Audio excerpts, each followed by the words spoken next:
He had everything: wealth, power, status, yet felt nothing. Sitting alone in a luxury restaurant, his untouched meal growing cold, billionaire Jonathan Hayes was just another ghost in a world that worshipped success. But when a barefoot little girl tapped the glass and softly asked, "May I have your leftovers, sir?" everything changed. He looked into her eyes and saw something he hadn't felt in years, a silent cry that reached into his buried past. What started as a simple request turned into a life-altering journey neither of them could have imagined. This is the miracle that began with hunger, but fed the soul. It was just another chilly December evening in the heart of Manhattan. Snowflakes drifted lazily through the air like falling feathers, sticking to street signs and glowing faintly under the amber streetlights.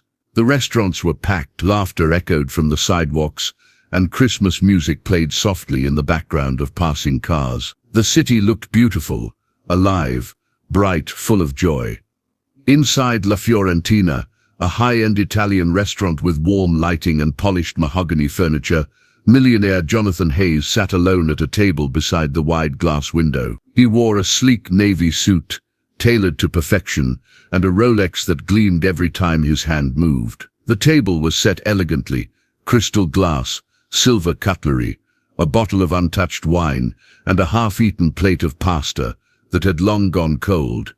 Jonathan wasn't really hungry. In fact, he hadn't been truly hungry for anything in years. Not for food, not for love, not for conversation. He scrolled his phone absent-mindedly, scanning news headlines and stock updates. His life was all success, milestones, mergers, yet none of it meant anything anymore. The people who once filled his life were either gone or had drifted away over time, like leaves carried off by the wind. His assistant had made the dinner reservation, probably thinking it would be good for him to celebrate the season. But what was there to celebrate? As the waiter approached to ask if he was finished, Jonathan gave a subtle nod. "You can take it," he muttered, still staring at his screen. But before the waiter could reach for the plate, a soft voice interrupted them. "Excuse me, may I have your leftovers, sir?" The words were barely louder than a whisper, but they sliced through the air like a knife. Jonathan lifted his gaze slowly, his eyebrows furrowed in annoyance. People didn't usually interrupt him, especially not in a place like this. He expected to see a homeless man or some eccentric, but instead, standing just outside the glass, half shielded by the thick frost on the window pane, was a little girl. She couldn't have been more than 8 years old. Her hair was tangled, her cheeks pink from the cold, and her shoes didn't match. One sneaker, one slipper. She wore a coat 2 sizes too small with frayed sleeves and a broken zipper. Clutched tightly in her tiny arms was a battered old teddy bear, its left eye missing and fur matted from years of wear. But it wasn't her condition that made Jonathan freeze. It was her eyes. Wide, solemn, innocent. There was no manipulation in them, no practiced sadness. They weren't begging, they were simply asking. The waiter hesitated, unsure what to do. Jonathan stood up slowly and pushed the chair aside. Without thinking, he walked to the entrance and stepped outside. The cold hit him immediately, a slap to the face after the warmth inside. The girl took a cautious step back. "What's your name?" he asked, his voice quieter now. "Emily," she said, looking down at the pavement. He looked at her closely, seeing the way she tried to remain composed. Her lips were trembling, not from fear but from the biting wind. She hadn't eaten, that much was obvious. "You want my leftovers?" he asked gently. She nodded, not making eye contact. "Just a few bites. I don't want to steal or nothing. I saw you weren't gonna eat it." So, Jonathan's throat tight. He had never given a second thought to the untouched meals he left behind in restaurants. He'd never considered how many Emilys might be watching through cold windows, wishing for just a taste. And yet here she was, not asking for money, not asking for shelter, just leftover. Something stirred in him that he hadn't felt in years, something like guilt or empathy, or the haunting echo of a memory he had buried under decades of business meetings and luxury cars. He looked down at her one more time, and without thinking twice, said, "Come in." She blinked. "Sir, you don't need leftovers," he said, opening the restaurant door and holding it for her. "You need a warm meal. Come on." And for the first time that night, Jonathan felt the silence inside his chest begin to crack. Emily hesitated at the door, her small fingers clutching the worn-out teddy bear tighter to her chest. She glanced back at the street, at the familiar cold, at the uncertainty she had learned to live with. Then she looked up at Jonathan, this sharply dressed man with eyes that were no longer indifferent but soft, almost kind. She stepped forward. As she entered, the warmth of the restaurant wrapped around her like a blanket. The sudden heat made her nose run, and her cheeks itch, but she didn't care. The smell of food, of garlic and cheese and fresh bread, overwhelmed her senses. Her stomach growled audibly, and she lowered her eyes in embarrassment. Jonathan gestured for the waiter to bring a fresh plate of food and a hot chocolate. The waiter looked confused, but didn't question it. Who would, when a billionaire gave an order? Emily sat down at the table, opposite Jonathan, her tiny frame looking almost invisible in the oversized velvet chair. She didn't reach for the food immediately. She looked around nervously, then whispered, "Are they gonna kick me out?" "No one's kicking you out," Jonathan said calmly. "You're my guest." She gave him a cautious glance. Why? The question wasn't rude. It was pure, honest. She didn't understand why a man like him, who clearly belonged in a world far removed from her own, would do something like this.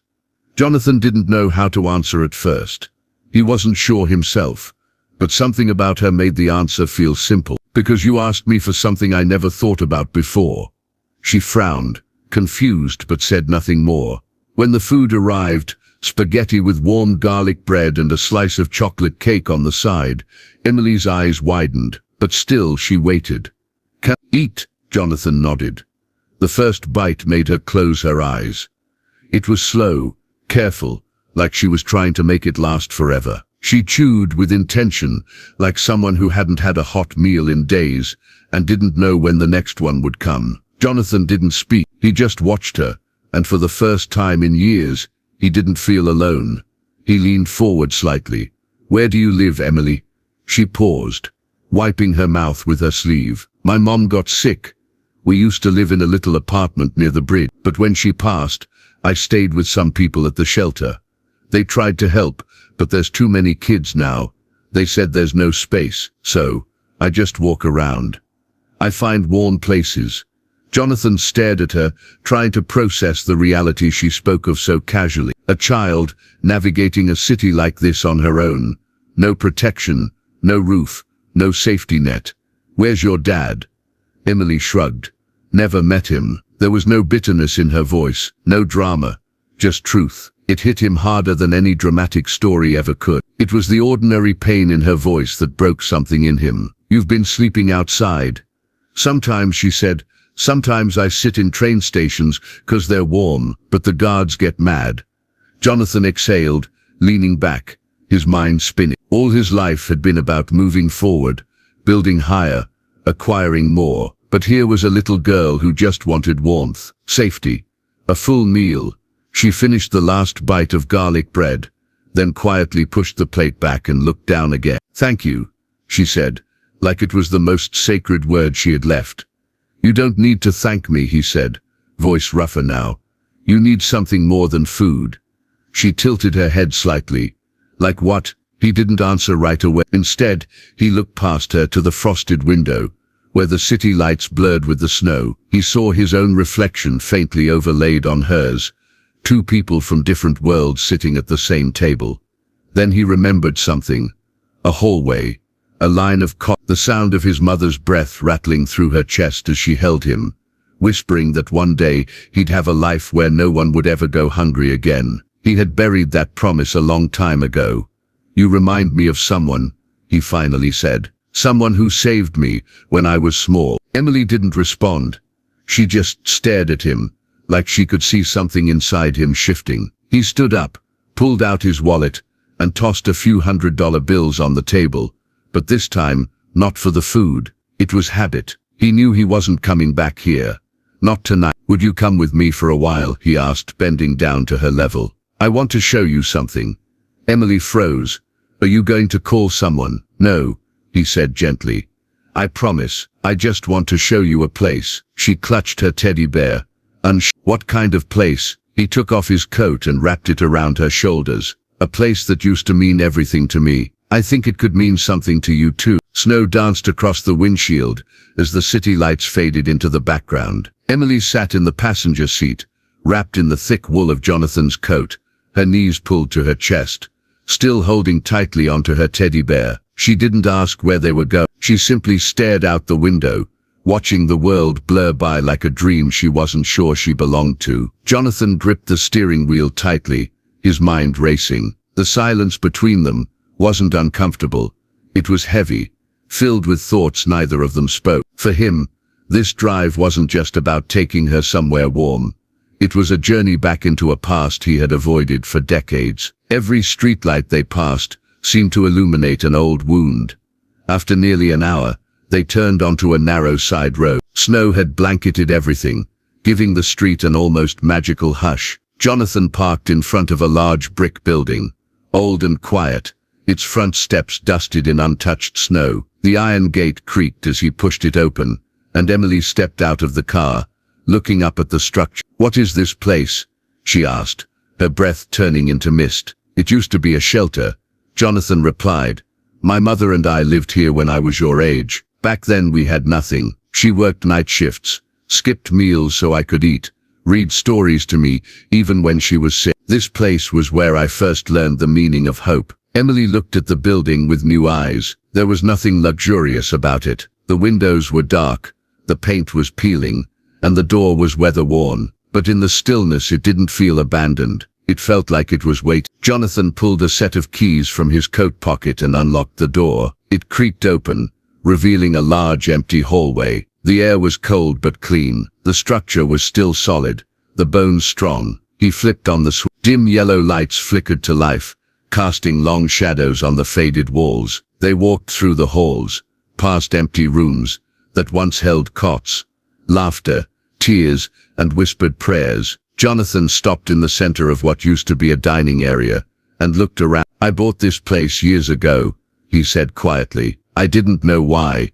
I thought maybe I'd turn it into a project, something to check off my list, but I never did." Emily stood beside him, silent, waiting. "I didn't remember what it felt like to need something until tonight," he continued. "You reminded me of that. You reminded me of myself." He turned to her. "Would you help me bring it back?" "Bring what back?" she asked. "Hope," he said. "A home for kids like you. Warm meals, beds, people who care." Emily's eyes lit up in a way he hadn't seen before, not with surprise, but with belief. She didn't doubt him. She just nodded, like she already knew it could be done. "We could paint the walls bright," she said quietly. "Put books in the rooms, maybe make a corner for drawings." He smiled. "We'll do all of that, and more." Over the next few months, the transformation began. Contractors came in, volunteers showed up, old furniture was replaced, walls were scrubbed and repainted in soft yellows and sky blue. The kitchen came back to life, ovens baking fresh bread and soups, warming on stoves. Children began to arrive, holding trash bags of clothes and worn faces that slowly, day by day, began to smile again. Jonathan wasn't just the funder. He was there every day, helping, listening, laughing. The man who once built empires with cold precision now found his hands covered in paint and his days filled with stories of scraped knees and bedtime fears. And Emily, she was the heart of it all. She named the shelter Emily's. She greeted every new child at the door, showed them where to hang their coats, where the warmest blankets were, and where the cookie jar stayed full. She had her own room now, but she often slept in the common area when new arrivals were afraid of the dark. One afternoon, a local reporter came by to write a story on the place. She asked Jonathan why he, a billionaire, had suddenly poured millions into rebuilding a forgotten shelter. He looked at Emily playing with a toddler in the courtyard, then turned back to the report. "I've spent my whole life building things," he said, "but nothing I ever built mattered until the night a little girl asked me for my leftovers." He paused, and when I looked into her eyes, I saw a miracle. That night, as snow began to fall again, Emily sat beside him on the steps of the shelter, leaning against his arm. "Do you think my mom can see all this?" she asked. Jonathan looked up at the stars. "I think she sees everything, and I think she's proud of you." Emily smiled, her eyes full of warmth and light. For the first time in a long, long time, Jonathan felt whole, not because of what he gave, but because of what he had finally found, or more. She stood up beside him, her tiny hand slipping into